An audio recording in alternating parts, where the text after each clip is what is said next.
بسم اللہ الرحمن الرحیم۔ محترم ناظرین السلام علیکم۔ آج میں اللہ سبحانہ تعالیٰ کا نام المحیی لے کر آپ کے خدمت میں حاضر ہوئی ہوں۔ المحیی، زندگی دینے والا، زندہ کرنے والا۔ اللہ تعالیٰ قرآن مجید میں 2 جگہ پر اپنے آپ کو المحیی یعنی زندگی دینے والا کہتا ہے۔ المحیی وہ ہے جس نے زندگی کو پیدا کیا اور فیصلہ کیا کہ کیا زندہ کیا جائے گا۔ وہ واحد ہے جو دلوں میں روحانی زندگی سمیت کسی چیز کو زندہ کر سکتا ہے۔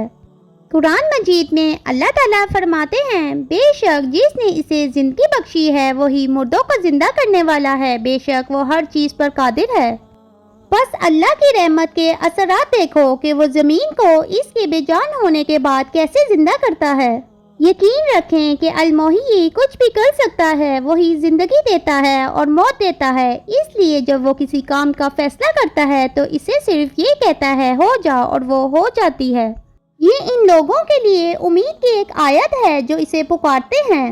جیسا کہ المحیی ہر چیز کو زندہ کر سکتا ہے اور یہاں تک کہ اس چیز کو بھی زندہ کر سکتا ہے جو ہمارے سامنے مردہ دکھائی دیتی ہے، اس لیے یقین رکھیں کہ آپ کے معاملات کا خیال رکھنا اس کے لیے آسان ہے۔ آپ کو صرف اس سے مانگنا ہے، پورے دل اور خلوص سے۔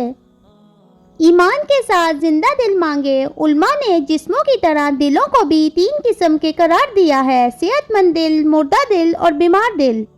زندہ دل ایمان کا دل ہے۔ اس کی خدمات صرف اللہ کے لیے مخصوص ہیں۔ رضامندی اور محبت سے مکمل بھروسے کے ساتھ خوف، امید اور خلوص کے ساتھ تمام معاملات کو اللہ سے جوڑنا اور صحت مند دل کے لیے کام کرنا انتہائی ضروری ہے۔ وہ دن جس میں نہ مال کام آئے گا اور نہ اولاد سوائے اس کے جو اللہ کے پاس دل کو لے کر آئے۔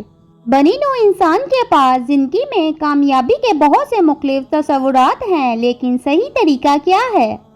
اللہ تعالیٰ چیزوں کو زندہ کرتا ہے اور موت دیتا ہے، لہٰذا اللہ پر اور اس کے رسول پر ایمان لاؤ، اس نبی پر جو اللہ پر اور اس کے کلمات پر ایمان رکھتے ہیں، اور اس کی پیروی کرو تاکہ تم سیدھی راہ پر چلو۔ لہٰذا سنت کو اپنی روزمرہ کی زندگی میں لاگو کرنے کی کوشش کریں اور اضافی اجر و ثواب حاصل کرنے کے لیے دوسروں کو ان کے بارے میں بتا کر سنت سے اعمال کو زندہ کریں۔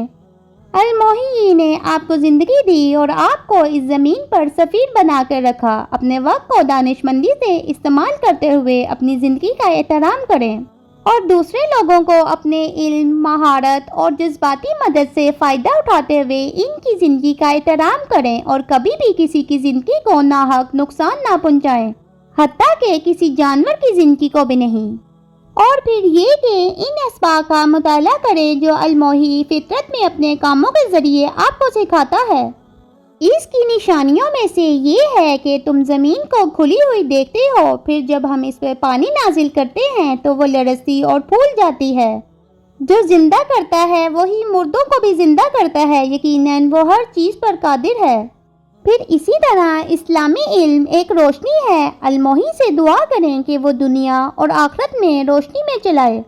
قرآن مجید میں اللہ تعالیٰ فرماتے ہیں، کیا وہ شخص جو مردہ تھا پھر ہم نے اسے زندہ کر دیا اور اس کے لیے ایک نور بنایا جس کے ذریعے وہ اس جیسے لوگوں کے درمیان چلتا ہے، جس کی مثال اس شخص کی سی ہے جو اندھیروں میں ہے جس سے وہ نکل نہیں سکتا۔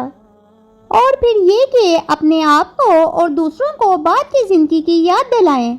رسول اللہ صلی اللہ علیہ وسلم سے پوچھا گیا، ہمارے صحابہ میں سے کون بہتر ہے؟ آپ صلی اللہ علیہ وسلم نے فرمایا، وہ جس کی صورت تمہیں خدا کی یاد دلاتی ہے اور جس کی گفتگو تمہارے علم میں اضافہ کرتی ہے اور جس کا علم تمہیں آخرت کی یاد دلاتا ہے۔ اے اللہ، ہم جانتے ہیں کہ تو ہی زندگی دینے والا ہے، ہمیں ایسے دلوں سے نوازیں جو ایمان کے ساتھ زندہ ہوں اور ہمیں نیک اعمال کی ترغیب دیں، ہمیں اپنے نبی صلی اللہ علیہ وسلم کی سنت پہ زندگی گزارنے والوں میں سے بنا۔ اے اللہ، ہمیں اپنی قدرت کی نشانیوں پہ غور کرنے میں ہماری رہنمائی فرما اور ان سے سبق حاصل کریں۔ اے اللہ، ہمیں نفع بخش علم عطا فرما، ہمیں اپنی زندگی اور دوسروں کی زندگیوں کا احترام عطا فرما۔ اے اللہ، ہمیں بہترین ساتھی بنا، خود کو اور دوسروں کو آخرت کی یاد دلاتے ہوئے۔ آمین یا رب العالمین۔